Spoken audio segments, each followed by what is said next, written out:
उपदेश भगवान बुद्ध ने सत्य धम्म प्रकट किया, सत्य धम्म प्रस्तुत किया, सद्धम्म की दीक्षा दी, सद्धम्म सुआख्यात किया, सुआख्यातो भगवता धम्म।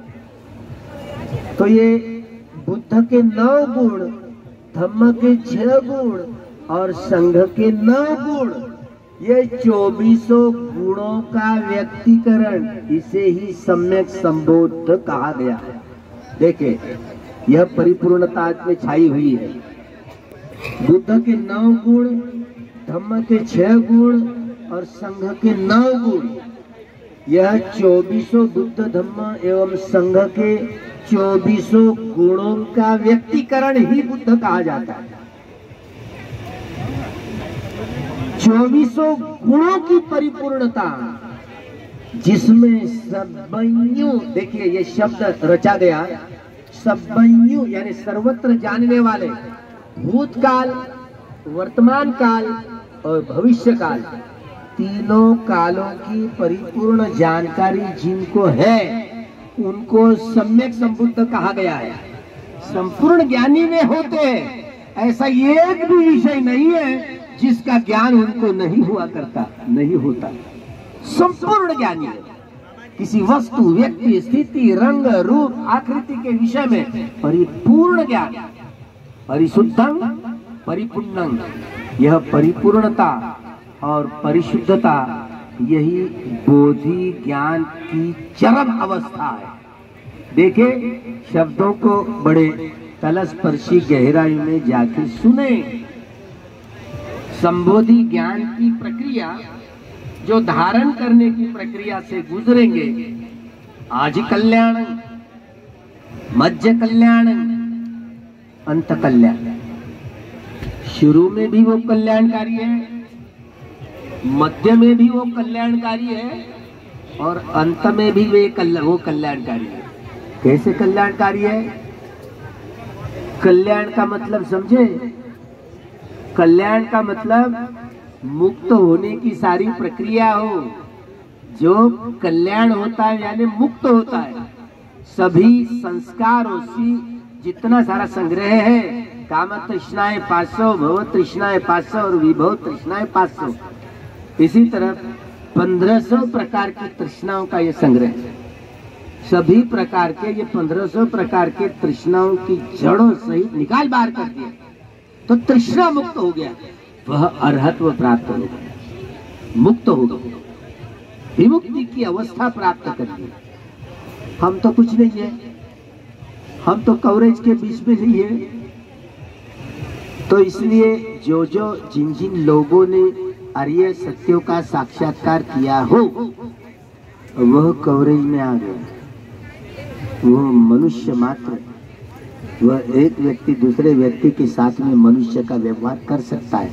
हम तो तेरी मेरी पर उतर जाते हैं। तो हम अपने स्वभाव को बदलने में अभी तक 68 साल हुए, कामयाबी हासिल नहीं कर पाए। इसीलिए जिन जिन लोगों ने ये भगवान के सैद्धांतिक एवं व्यावहारिक पक्ष को ठीक तलस्पर्शी गहराई में जाकर के समझ ही नहीं पाए, तो भला कैसे सद्धर्म का प्रचार एवं प्रसार करने की क्षमता प्राप्त करेंगे? इस सद्धर्म का प्रचार एवं प्रसार करने की क्षमता प्राप्त करने के लिए भगवान के सैद्धांतिक एवं व्यावहारिक पक्ष की जानकारी ही तलस्पर्शी गहराई में जाकर के हासिल करते हैं। ये बोधि ज्ञान की धारण करने की प्रक्रिया को समझे, चाहे वो 4 सतिपट्ठान हो, 4 सम्यक प्रधान हो, 4 इद्धिपाद हो, 5 बल हो, 5 इंद्रिया हो, 7 भोजंग हो या अठंगिको मक्को हो, ये सारे मध्यम मार्ग है। क्रमशः आदि कल्याणं, मध्य कल्याणं, अंत कल्याणं। सतिपट्ठान क्या है? ये भी मध्यम मार्ग है। कायानुपස්සना, वेदनानुपස්සना, चित्तानुपස්සना, धम्मानुपස්සना, 4 सतिपट्ठान। कायानुपස්සना शुरू में भी कल्याणकारी है, वेदनानुपස්සना, चित्तानुपස්සना मध्य में भी कल्याणकारी है और अंत में धम्मानुपස්සना। क्रमशः यह बोधि ज्ञान को धारण करने की प्रक्रिया से गुजरे अपने मन को वश में करने की प्रक्रिया से आनापान सती एवं शमोद भावनाओं के कम्मठानों का ठीक ढंग से अभ्यास करना आया तो ही क्षणिक समाधि से उपचार समाधि और उपचार समाधि से अर्पणा समाधि तक पहुंच पाएंगे। शील समाधि के लिए, समाधि प्रज्ञा के लिए और प्रज्ञा विमुक्ति की ओर ले जाने के लिए। जब तक ये संग्रह आत्मसात कर नहीं पाएंगे तब तक मुक्ति से बहुत दूर है, बहुत दूर है।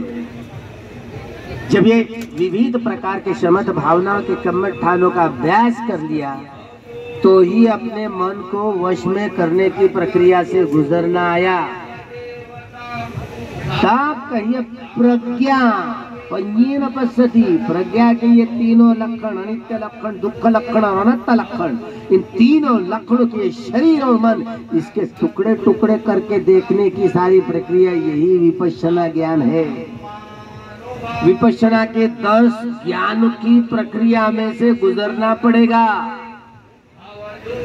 सिर से पांव तक और पांव से सिर तक एक एक अंग प्रत्यंग में मन को गुजारते हुए 2 अंगुल 4 अंगुल 1 बीता, 2 अंगुल 4 अंगुल 1 बीता।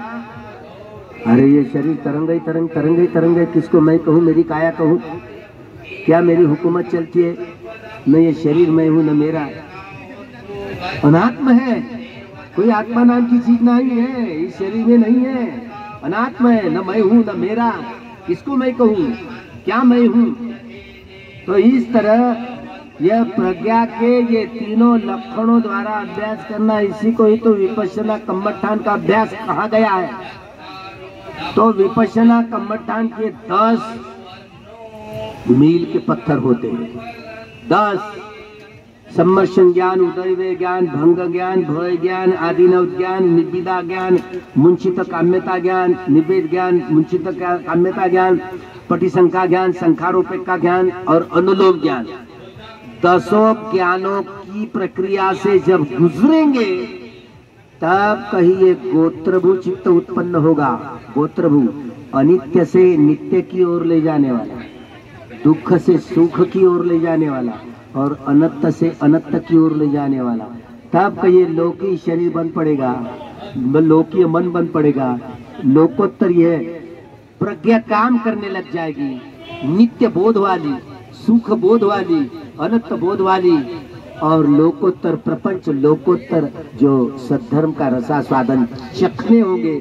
तब कई चखेंगे आपके 10 पारमिताओं की घड़ों की परिपूर्ति होने के बाद भी हो सकता है।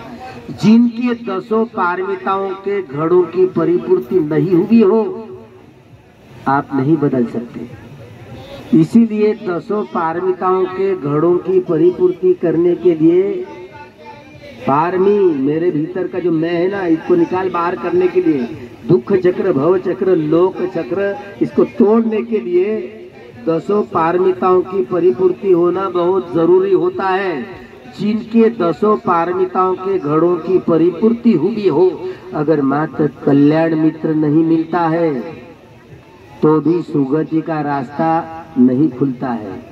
जैसे सम्राट अशोक का हुआ, देवानंद प्रियदर्शी सम्राट अशोक, इनकी पत्नी ने बोधि वृक्ष जलाया था, बोधि वृक्ष जलाया था और जब मृत्यु का क्षण, अंत का क्षण आ गया, मरने का, मृत्यु का, तब यही चिंतन मनन सम्राट अशोक के मन में चला, मैं क्या करूं उसके टुकड़े टुकड़े करूं, मार डालूं।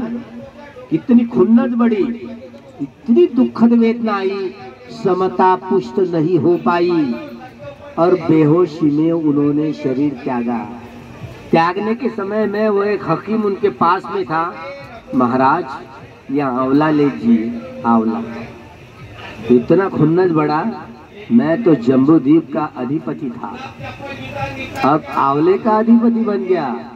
इतनी दुखा वेदना आई और वह शरीर त्यागने के बाद वह व्यक्ति सम्राट अशोक सर्प योनि में उसने जन्म लिया। ये मैं नहीं बोल रहा हूँ, कोई लोग बोलते नहीं, इसलिए जानकारी नहीं है इसलिए बोलते नहीं, हिम्मत नहीं करते, मैं हिम्मत कर रहा हूँ। ये बात किसने कही? महेंद्र, उनका ही पुत्र जो 6 प्रकार की अभिज्ञाओं में उन्होंने परिपूर्णता प्राप्त कर ली थी। दिव्य चक्षु, दिव्य शोध, उभय निवासानुसति का ज्ञान, विद्धिपात, परिचित ज्ञानी और आश्रव क्षय, कामाश्रव, भवाश्रव, दृष्टाश्रव, अविद्याश्रव, चारों आश्रवों का जिन्होंने क्षय किया, 6 प्रकार की अभिज्ञाओं में प्राप्त किया है।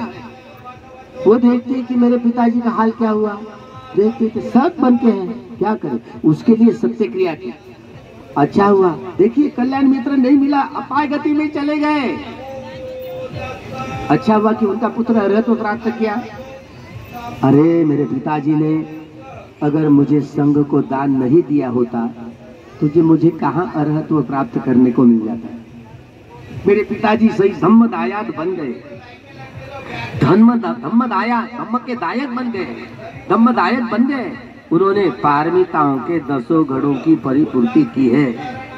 यह सत्य है, यह सत्य है। इस सत्य वचन से एतेन सत्य वचन हो तुम्हें जय मंग, रोज बुद्ध वंदना करते करते सत्य क्रिया करते ना हम लोग, तो इस सत्य वचन से उनका मंगल हो जाए, उनका कल्याण हो जाए।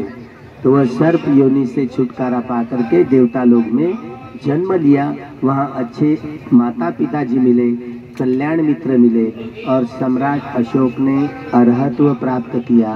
वह मुक्त हो गए, मुक्त हो गए। यह अनु